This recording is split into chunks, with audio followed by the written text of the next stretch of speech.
Yo, what up, internet? Welcome to Bricks and Beer. This beer's kind of slimy. Episode 21. Cheers, everyone. Yeah, man. Fucking, it's the 21st one. That's wild. I keep doing these and putting them on the internet, and that's strange sometimes. But you guys have watched a bunch, like more than 20, because technically there's all these half episodes and episode zeros and other bullshit I threw in there, so that's kind of fucking crazy. So this is the big 2-1. It's an important deal here in America, if you're elsewhere. That's the legal drinking age. It's higher than most. You can do a lot of other shit in America before you can drink beer, which is really weird. Like, you can vote, determine the political future, you can reproduce, you can get married. You can say, I want to be with this person forever.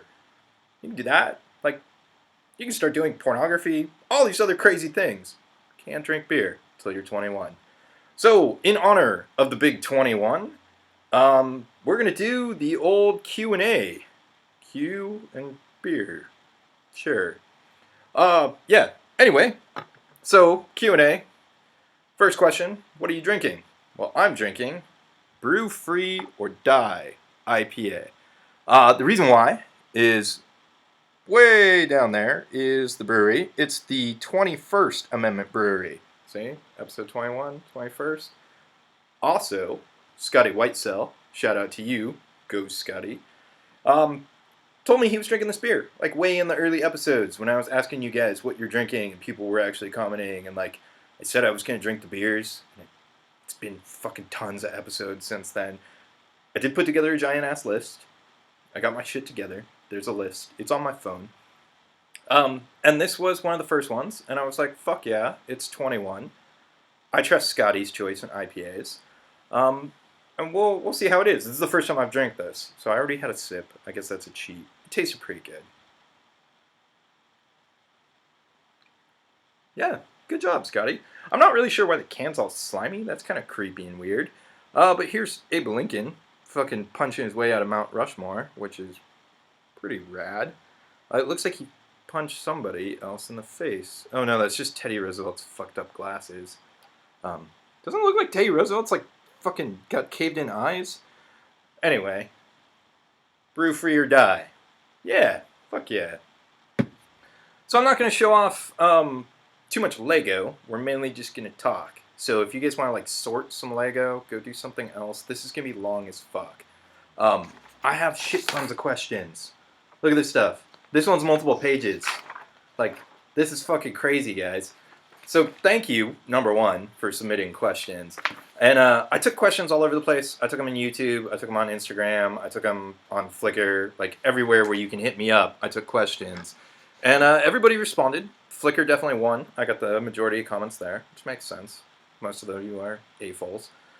And, yeah, so because there's so many fucking questions, here's the battle plan. I don't think I can do all of these, like, at once. Like, I can answer all of these. Sure, I can bullshit for days. I can't fucking answer this in one sitting without needing to pee. Let's just be real. So, because this show is going to, and always has been, and always will be, uncut, unedited, uncensored, and completely unprofessional, I'm just gonna fucking cut the camera off, and we're gonna do part 2 of this after part 1, or part 3, or however many fucking parts it takes to get through this. And, because 1, I don't want to post up like a 3-hour video to YouTube. That's just nonsense. 2, that way you guys can fucking get it and digest, because I know it's overwhelming to hear me talk for a long time sometimes. And this is gonna be a lot of talking. And 3, laziness, because that's what this is all about. Yeah. Minimal effort. This show is all about minimal effort.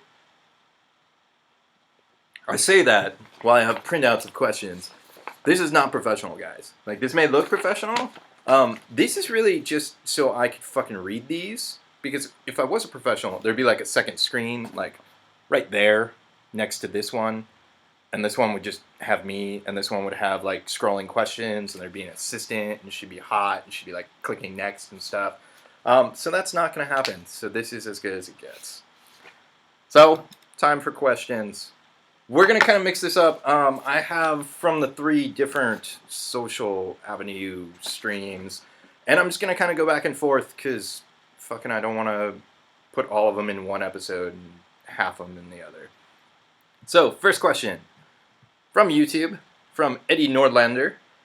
Bricks and Beer's like #1 fan, apparently. Like, I fucking post this shit up, and within like minutes, the dude's like commenting and all about it. So shout out to you, Eddie. He has a couple of questions.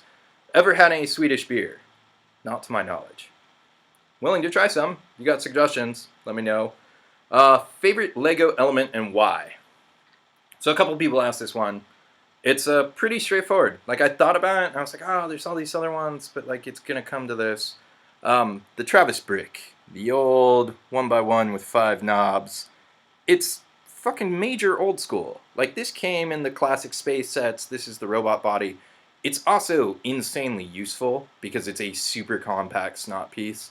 Like, the one I'm waiting for is the 6-sided one, because you know it's not that hard to do this and just make that a stud. And that will be one that like AFOLs will bitch about, because it'll be like the problem solver every time a new part comes out, you know. But for now, I feel like this is the best. This is my favorite. It's old school. I have nostalgia. There is a reason why it's called a Travis brick, which is it's named after Travis Kuntz, who was an OG spacer pre my AFOL days. Think like 90s, like mid 90s. Excuse me. Wow, already burping on the podcast.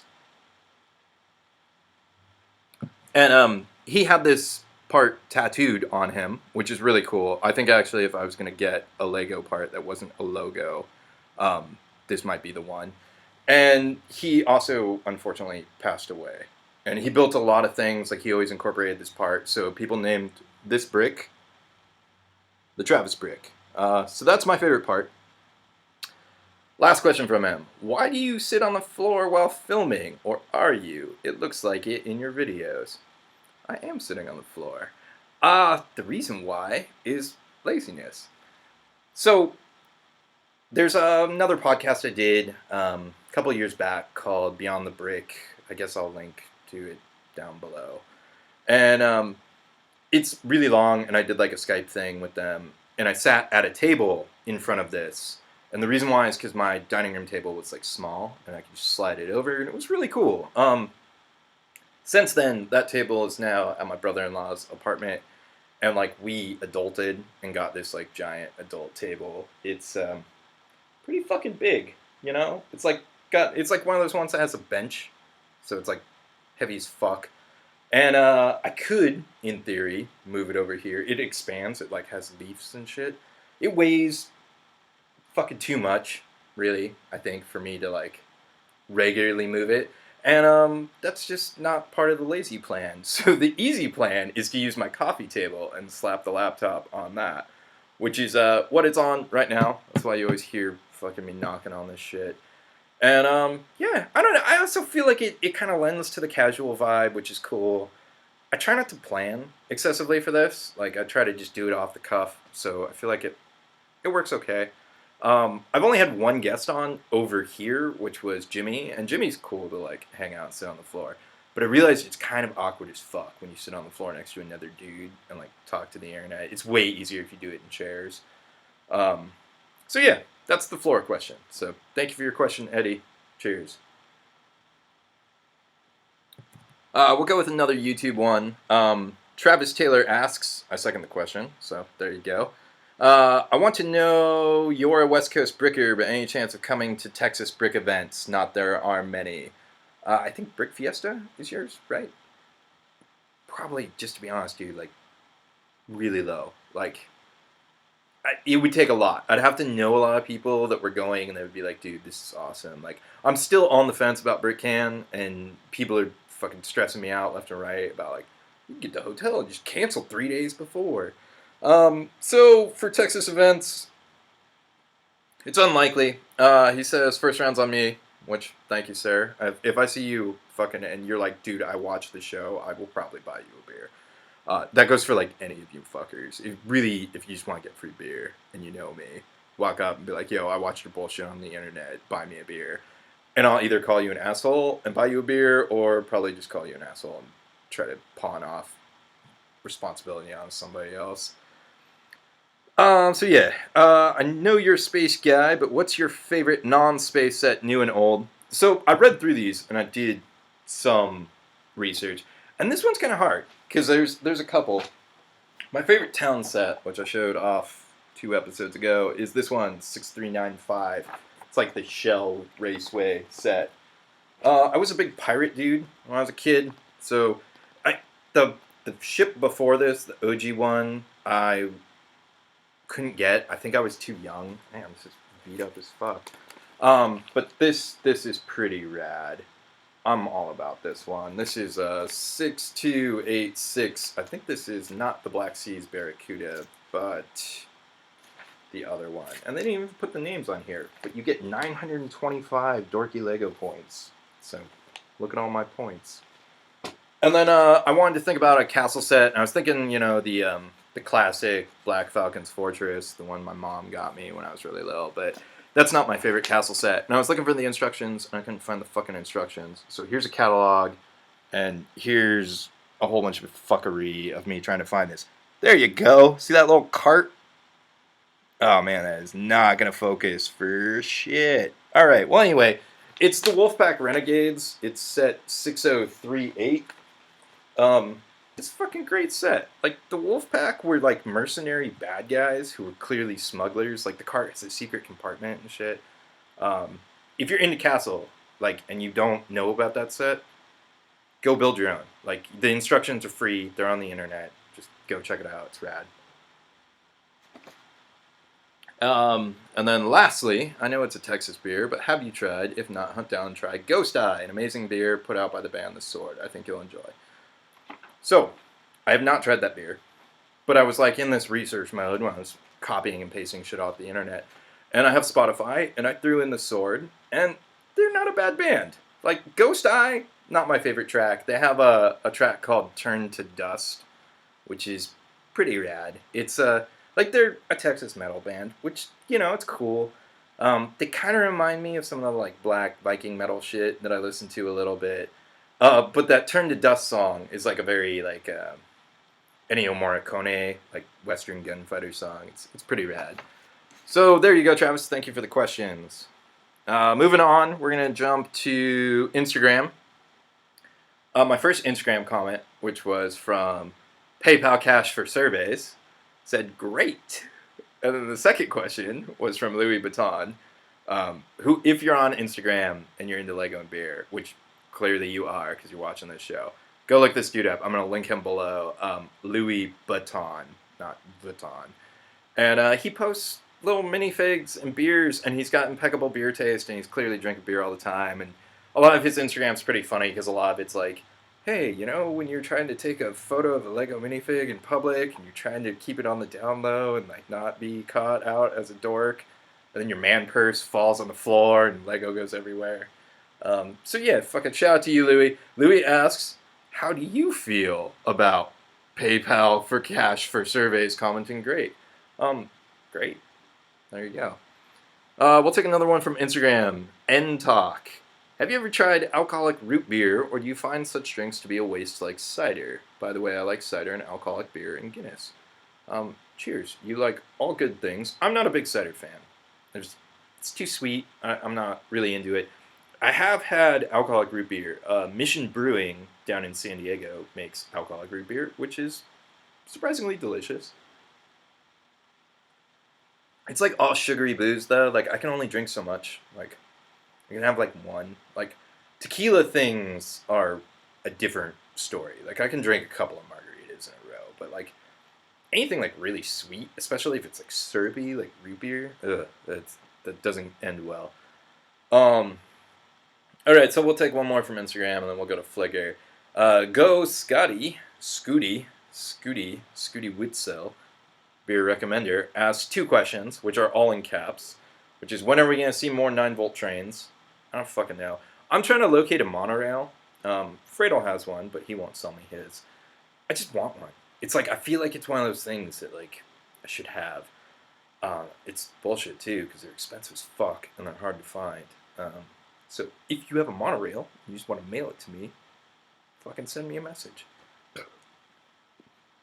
Scooty also asks, why did Lego kill Bright Light Marble Trans Aqua?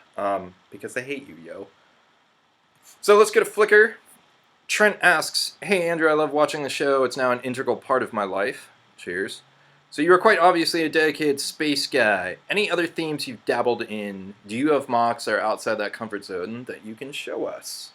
So that was the first Flickr question I got, and I was like, yeah, dude, I do all kinds of other stuff. I mean, it's all mainly sci-fi focus, but I've done town a little bit, but it always, like, is for a thing. Like, I built a haunted house, so I built a house, and I built regular houses, and I built a car.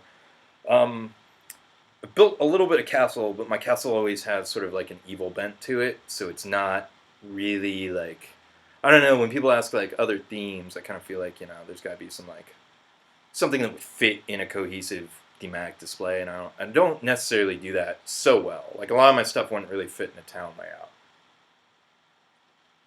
Near future town layout, I got that covered. But there is a couple of things that I built that I was thinking about, and I was like, man, these would fucking fit in a town layout. So the first one is a boat. It's a police boat. It's just kind of like a modern take. I pulled this out from under the couch like 5 minutes ago or 10 minutes ago or whenever the fuck I started recording this, and I realized the engines are missing. Whoops. This is old as fuck.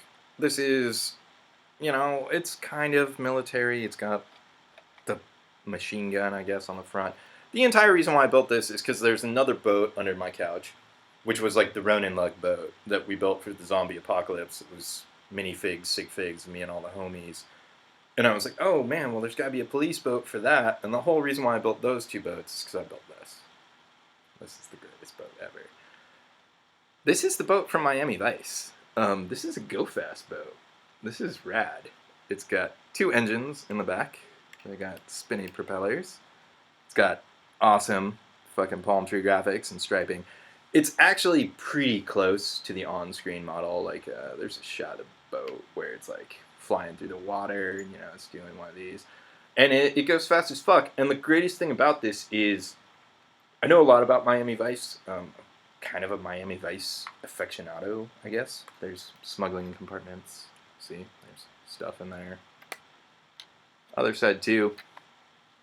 And so Miami Vice was a show shot in the 80s with Don Johnson, and Don Johnson lived on a boat that was not this. It was like a houseboat, and then part of the show was they would race boats as like part of their cover or whatever. And they really started, like Don really lived on the boat, and he really like started racing boats. So he formed Team USA with Chuck Norris, and they built a couple of boats, and this is a cover of one of those boats. And the boats were fucking ridiculous. They had twin Ferrari engines, which at the time, each engine cost like $70,000 just for the engine. So it's, a couple $1 million in a boat. And they would go really fast, and he fucking won. Because America. And Team USA. Like, goddamn. I like, how is that not common fact? Like, they became exactly what they were on TV, except in real life, kind of. It's like Steven Seagal. Steven Seagal wasn't a total dick. So anyway, yeah, I really like Miami Vice. I like Michael Mann a lot, who has directed a bunch of movies, and he created Miami Vice. So there's Don Johnson in there. Look at that fucking awesome shirt. I bought whatever agent set came with this just for this shirt, because I was like, fuck yeah, Miami Vice. And this actually floats. It's a real boat, just like the other one. And I have this super rare part, which is super cool, which is a motor. And this is like a legit motor. So my last place, not the current pad we're at, but my last place had a jacuzzi and a pool. And I did actually stick this in the jacuzzi, I believe, at one point. And it was pretty great. So when it's in the water, it actually sits like this, because this is, heavy. And the boat part, the prefab floaty boat part, is the same prefab floaty boat part as this. So it's only, the front part that floats. So it naturally sits like this, which is great, because when it's going, it looks like the fucking Miami Vice, like, go fast boat. So, yeah. Thank you, Trent, for the question. hopefully that fulfills your need to see something not spacey. If you guys do watch Miami Vice, or you want to, I think it's on Netflix. I think it's super easy to access. The greatest Miami Vice episode is this. It's called Definitely Miami, and it has the dude, Ted Nugent, who wrote Cat Scratch Fever. It's fucking perfect. You guys should watch it. It's awesome. All right, next question. Ryan Olson. Thoughts on Microscale? I enjoy your microgarks from a couple years back. I fucking love Microscale. It's great. Like, allows you to do way more. Like, I feel like it does two things. One, if you want to build a huge scene, it's easier. So, like, I built a tower a couple years back. I'll throw a link down below. And, like, it was a big refinery-type tower. It was for Micro Moon Days. And it had a little rover. Rover kind of looked like this. This wasn't the rover. This came from something else that I'll link to below. And it was really cool because I got to do a landing pad and like all this elevated shit that if I did in minifig scale, it would be a couple feet tall. And it would take a lot of brick and it would be really hard and it'd take a long time. Whereas like the Microscale, like you can just like the scale of things and scope of what you can do in the world you can build. Like I'll build a spaceship hangar in Microscale. Fuck yeah, I will. Minifig scale? That's a fucking undertaking. So Microscale is super cool. It also, the second thing it does is that it really drives parts usage. Like you can't have extraneous bullshit in there for the most part. You really gotta like maximize your usage. So part of the reason why I grabbed this is I really like the antenna on this, which is a minifig syringe, which probably could be hidden better. There's a second part of this though that like plugged into the back, so it kind of hit it a little bit better. And, you know, it's like everything has to have a purpose. You can't just, like, throw minifig syringes on there and be like, oh, it's a greebly part. Yeah, it'll work. Like, you got to be like, okay, where am I going to put this and why? So, yeah. Thank you, Ryan. All right. We're going to move on to questions from Zach. And Zach asked a fuck ton of questions, and they're all pretty good, so I'm just going to roll through them quickly. Fucking cheers to you, Zach.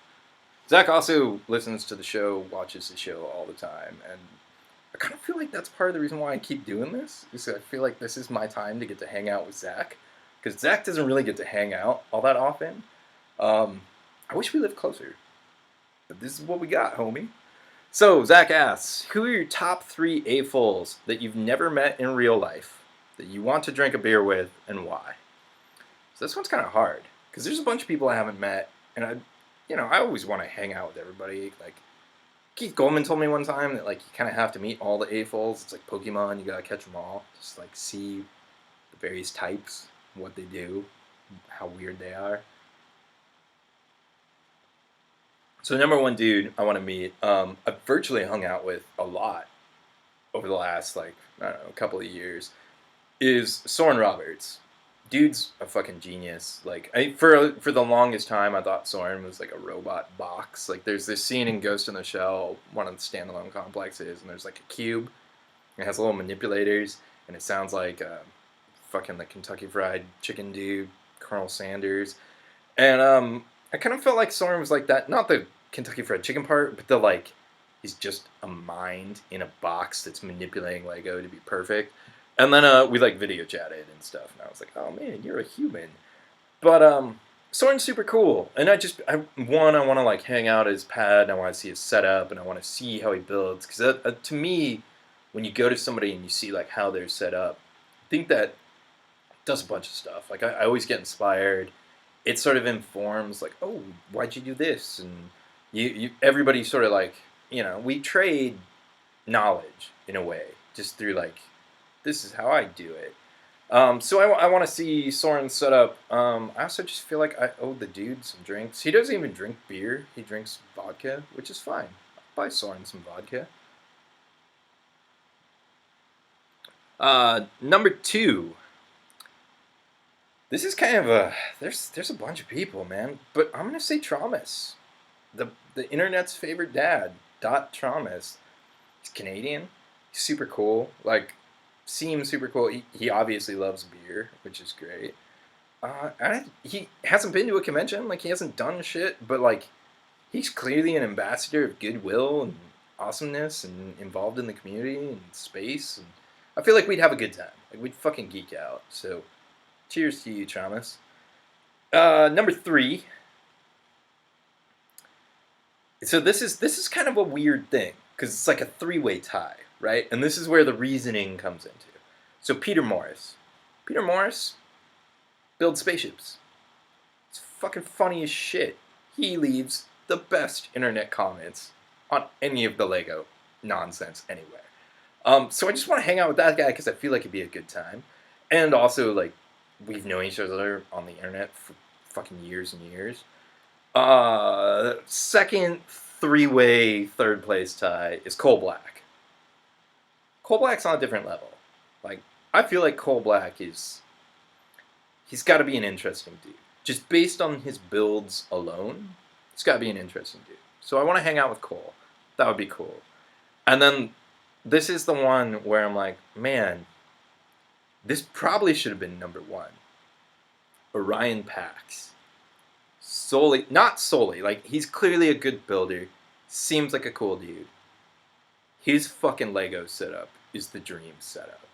He has a warehouse that he rolls his Trans Am into, a real car, parks it sort of off to the side, like Nash Bridges, and there's fucking perfect sorted Lego everywhere. Like, my wall, he has like 10 of, and they're all just like all over the place, and then he has DTOFs with fucking perfect displays, and like, all kinds of shit. So I just want to go there just to like experience like the ultimate nerd man cave.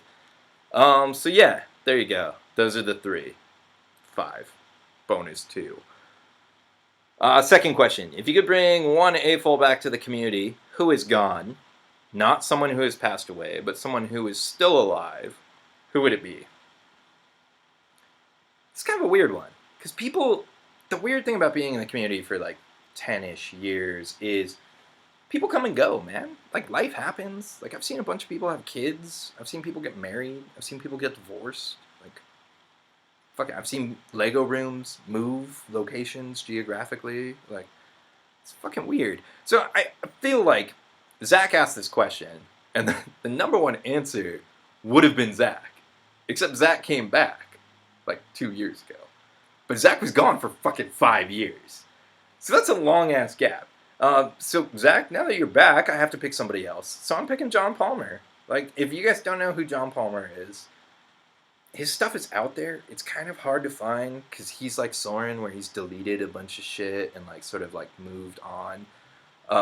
Soren hasn't moved on. Soren just hates dealing with fucktards on the internet, which I understand. But John Palmer is the dude who did all the Alphabet X-Wing fighters. So it was like the X-Wing and then every other wing he did. He did, I think, all 26 letters. Giant moon bases back in the day. Back in the day, I used to watch like Brickshelf as like a passive, closeted AFOL. And I saw photos of John Palmer in a fucking jumpsuit. He built Crazy Moon Base. So that's definitely the number 1. And then I thought of a couple other people. Big X, Danny Rice. He built the Porphion, which was like the first real angled giant Lego spaceship. I'd like to see that dude come back. And then, lastly, fucking Freydle. Freydle's all about lightsabers now. Next question. Over the past 5 or so years, castle builders have stepped up their game with new techniques and a different aesthetic approach to building. Do you feel space is stagnating, or do you feel, due to the limitless inspiration of space, that there will never be some sort of unifying aesthetic? Dude, less paragraphs. Like, oh my god. So Castle has stepped up their game. Like, I completely agree. Building techniques, wall techniques, surface techniques, diorama, landscaping, like, the brothers Fallworth, whoever those kids are fucking killing it. Searcon and Coral kind of have also pushed it. Like, Castle it's definitely changed a bit. I don't feel space is stagnating. I don't think it ever will. Like, I always feel like there's something.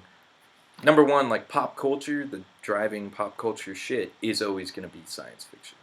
Like comic books, I feel like you can jam in the science fiction section. So like that's the biggest shit in the world right now. Like Star Wars is the biggest thing. So I feel like because of that, there's always going to be a draw to new builders and new people, and doing crazy shit. This last BrickCon, I felt like that was really where I saw things kind of change.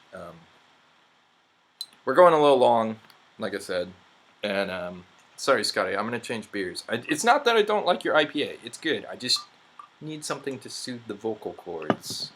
And my wife bought a gigantic case of Guinness at Costco, which is awesome. So I'm going to drink some Guinness. Shout out to the Guinness drinkers, like Simon and friends and Irish people. Damn, Zach, you asked so many questions. Will there ever be some sort of unifying aesthetic? I don't think so. I think space is too crazy. Like, it's too varied. Like, Castle kind of has to, because it sort of has to play in that history period, sort of. Like, even the fantastical shit, like, Lord of the Rings is like, you know, actual Castle, like, deviated to a fantastic realm. But it still feels all rooted in that time period, and I feel like space is gonna be one of those things where, like, we used to think iPhones were space shit, like weird holographic things that you could talk to people. Like, I could talk to a screen, and it would travel through the air to your computer, and I would talk to you. That used to be science fiction, and it's reality. So, cheers, internet. So yeah, I don't know. I think it's always gonna be fucking crazy, and I think it's always gonna be where it's happening. And fucking cheers to all you space dudes. All right, fucking question number 4. You asked way too many questions, yo. Do you exclusively check Flickr only now, or is mock pages and Brickshelf still a thing? It's only Flickr. Really, it's only Flickr and Instagram. Those are like the 2 social Lego things I do. Period. Instagram, I like follow other people that are into Transformers and Friends and beer and other bullshit. Mock pages, I never did. Period. I just couldn't get past it. Like, the user interface was so shitty. Brickshelf, no way, dude. I haven't checked Brickshelf in years. Like, I have a Brickshelf account. It has some of my old ass shit on it. I guess I'll link to that. Fuck, like, who the fuck checks Brickshelf? I'm amazed it's still around. I think Maghost, which was the non-Lego part of Brickshelf, is done. So I just kind of assume Brickshelf is like on its way out. I probably should archive my shit, I guess, come to think of it.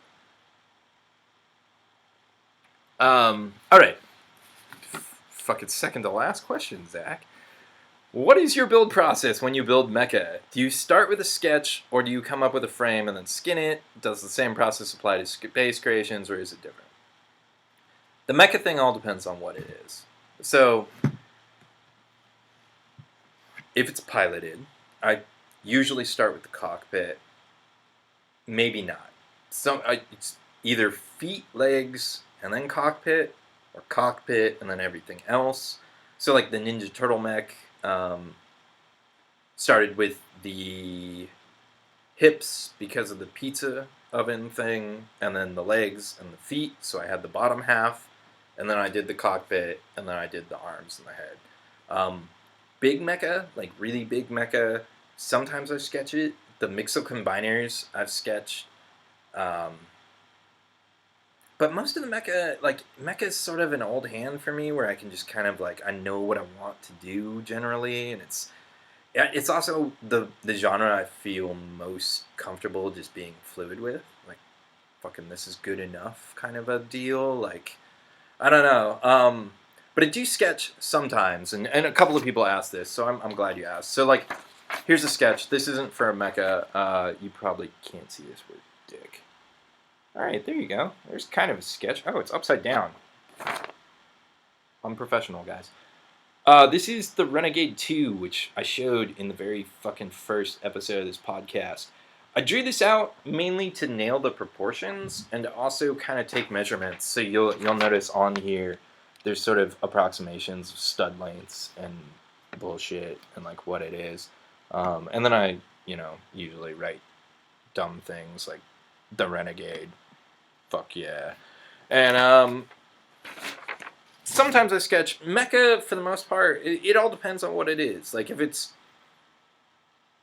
cockpit driven, then it's usually like if that's the thing. I try to start with like the hardest piece to figure out, to be honest with. Like, most things that's kind of, I either do one of two things. Like, when I'm just building Lego in general, I try to figure out the hardest piece to nail, like the thing that's going to set everything else that it needs to scale to, which is a lot of the times the cockpit, because that sets the ratio, because there's only so many, like, cockpit kind of pieces you can use, or solutions, or whatever.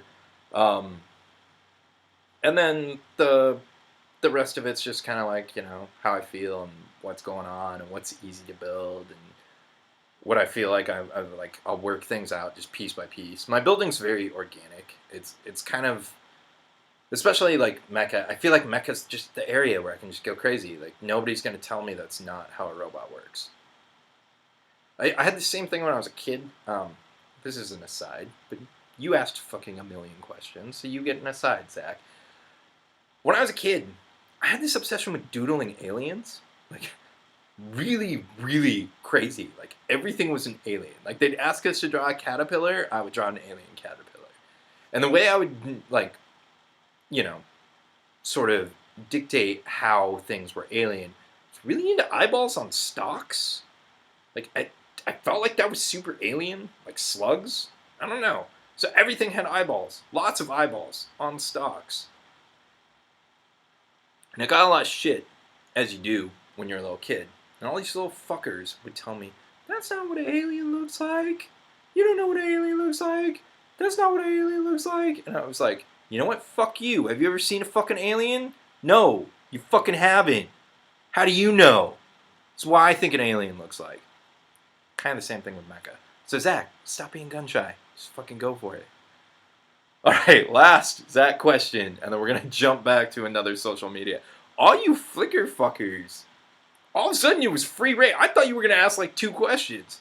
No, everybody went crazy. Lots of A-full struggle with sorting. You have a big wall of seemingly organized Lego.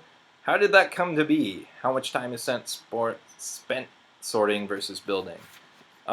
It came to be because of necessity. I basically ran out of room, so I had to keep buying more and more shit to store the Lego in. Sorting's rough, man. Like, I feel like I could do a whole episode on sorting. So, like, but it really is the albatross of the hobby. Like, you have to just keep doing it. And the way I deal with it is I just sorted a fuck ton of stuff. So this wall is barely functional because everything is, like, full to the brim. Like, look at this shit. This is, like, heavy as shit. It's full. I killed a bunch of shit. It's all on the wall. The way I deal with it is like a chunk at a time. Like, if you have, let's say, 5 spaceships that you're going to sort, or 5 pirate ships, or 5 train cars, or whatever your deal is, you stick them in like some sort of bin or box, right? And you're like, that's my to sort box. Some motherfuckers take that shit apart and they just have a sea of parts. And they're like, this is my unsorted bin, and I'm taking it apart and that's helping me sort. No, it's fucking not. What that's doing is making that sea of parts harder to sort. So what I like to do is I like to, and I do it for practicality and also for sanity, is I take a chunk of something.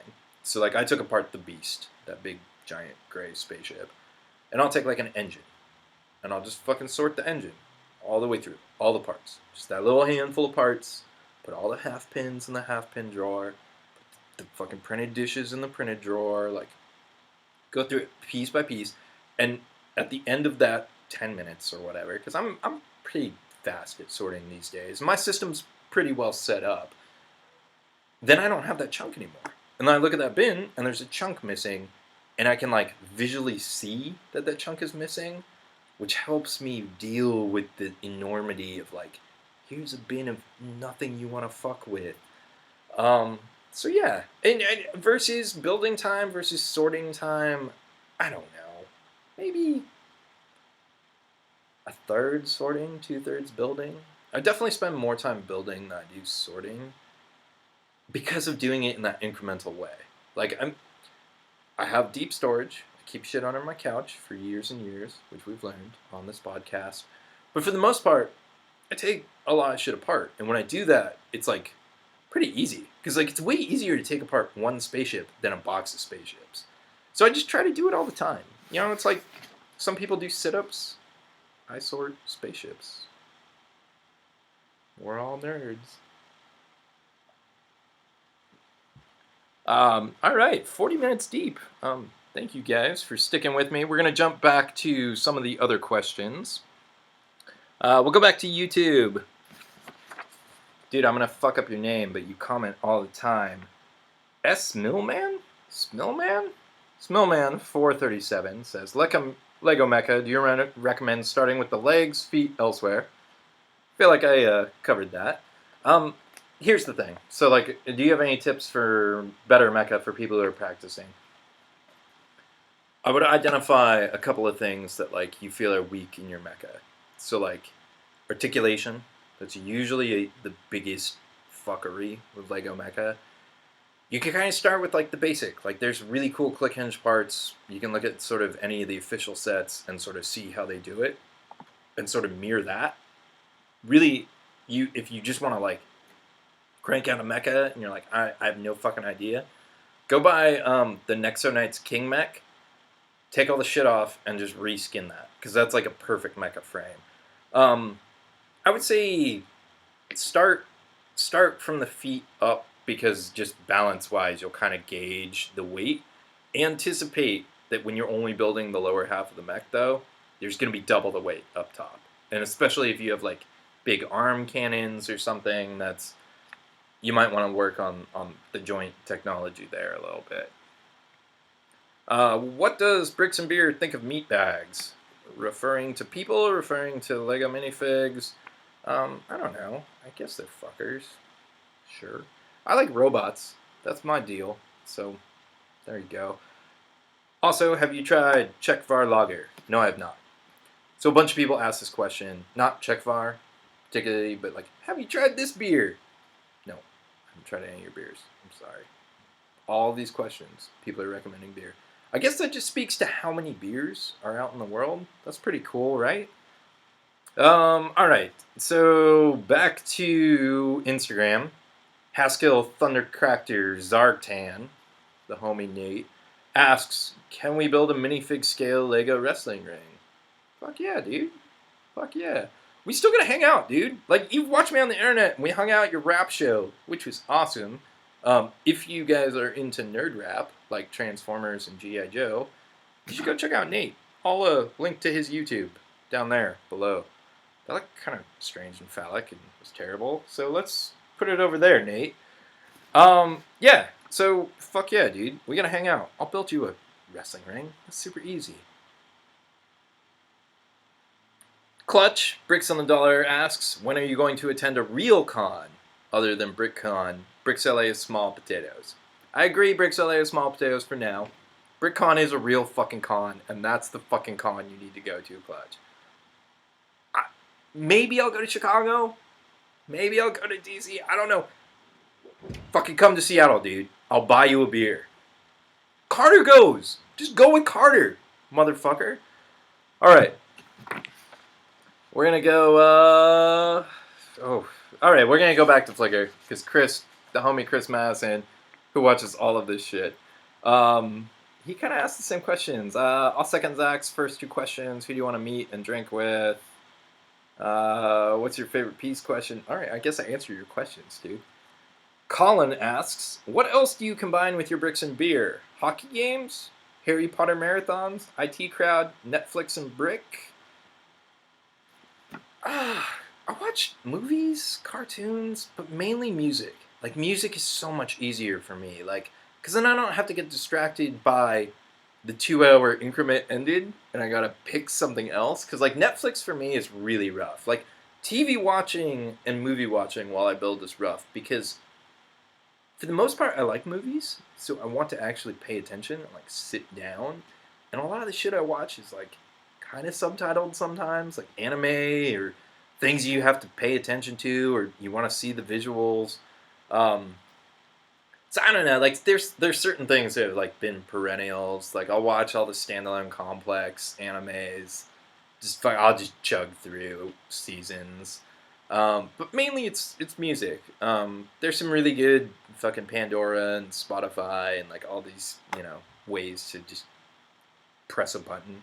Like, have music come. Harry Potter marathons, no way. Hockey games, I don't have cable. I actually like hockey. I watch the Kings, but can't do it. And that's one of those things where like I would actually want to watch the fucking hockey game versus build. And so yeah, there you go. How does beer influence your building? How's your building influence your beer? It's a good question. I don't really know how the beer influences my building. Outside of like spilling beer on Lego on the occasion, I don't know. Every once in a while, I'll get like really, really hammered and build something and like wake up and be like, that's hot trash. But that's rare. I don't know. It's they're synonymous for me. Like I kind of drink beer and I Lego. Like it's what I. This is my hobby. This is what I do to relax. So yeah, I guess it's all the same. I guess the biggest influence is I do this bullshit where I talk to the internet and drink beer. Last question from Colin. What would happen if you had a guest who did not drink beer? And then you have a bunch of caveats about that. You could fucking be on the show and not drink beer.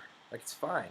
Like, I actually, back in the day when I sort of, like, planned the initial Bricks and Beer outline of, like, I'm going to do a professional podcast, I had a category called root beer guests.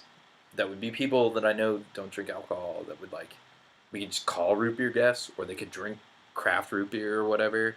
Or you could just drink water. Like, Jeff's been on the show. He drinks a bunch of vodka.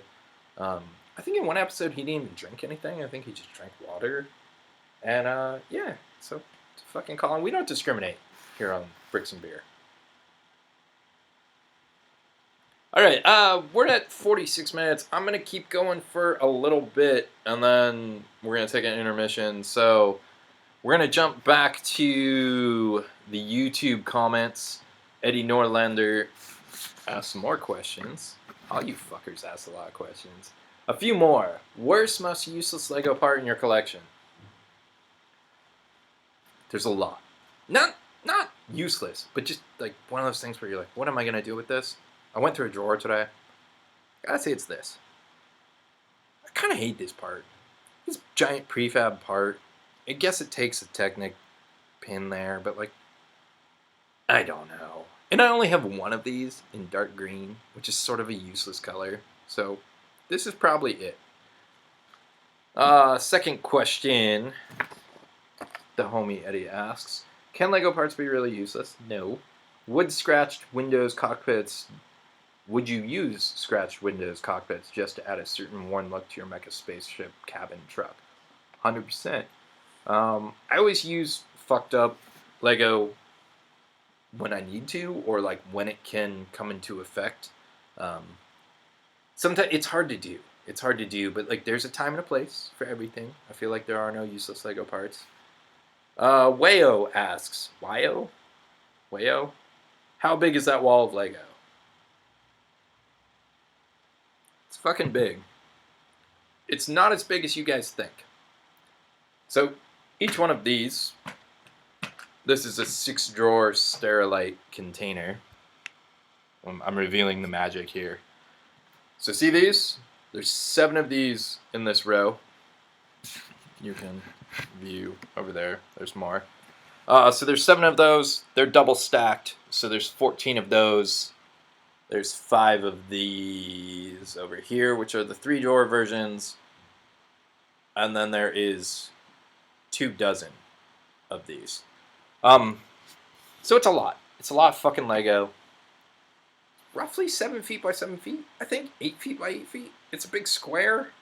Maybe bigger. 10 feet by 10 feet. I have a DTOF over there that has some Lego in it. Probably great for the audio on the webcam. I don't know. It looks big for 2 reasons. One, I'm sitting on the floor, so there's all this camera trickery where you're like, look at the giant wall. And 2, it's a shitty webcam, so everything looks bigger in a shitty webcam. Don't ask me why.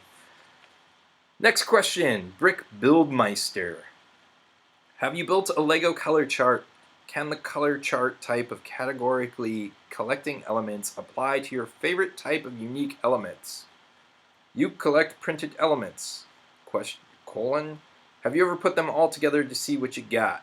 Meh, or just drink beer and dive the hands into a big bin of Lego. So there was a lot of words in the first part of that. Here you go, dude.